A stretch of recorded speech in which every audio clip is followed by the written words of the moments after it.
முருகன் உங்களை மாற்றி இருக்கிறாருங்கிறதுக்கு மிகப்பெரிய சான்றே இதுதான். இனிமே நீங்க என்ன பண்ணலாம்னா, இந்த வேல்மாறல்ல இருந்து ஒரு புக்கை ஒரு வருஷத்துக்கு பூட்டி உங்க எங்கேயாவது ஒரு பீரோல உங்களுக்கு தெரியாத லாக்கர் ஒன்று இருக்கும் பாருங்க, அங்க போட்டு வச்சிருங்க. அதுக்கு வேலையே இனிமேல் இருக்கு. அது எந்த புக்கு தெரியுமா? உங்க ஜாதக புக்கு. ஜோசியர் இருந்தா இந்த சண்டைக்கு வந்துடாதீங்க. இதா சொல்றேன் நான், இனிமேல் ஜாதகம் பார்க்க வேண்டாம்.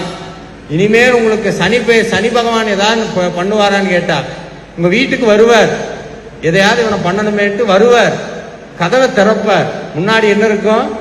வேல் இருக்கும். பயந்து போயிடுவார். ஐயோ வேற யார்கிட்ட வேணா வம்பு வச்சுக்கிறான், வேலை கும்பிட்றவங்க கிட்ட எக்காரணத்தை கொண்டு வம்பு வச்சுக்க கூடாதுன்னு நவக்கிரகம் போயிடும். ஏன்னா வேல்மாறல்ல ஒரு வரி வருது, துதிக்கும் அடியவர்க்கு ஒருவர் கெடுக்க இடர் நினைக்கின் அவர் குலத்தை முதல் அறக்கலையும் எனக்கும் ஓர் துணையாகும். அருணகிரிநாதருடைய வாக்கு.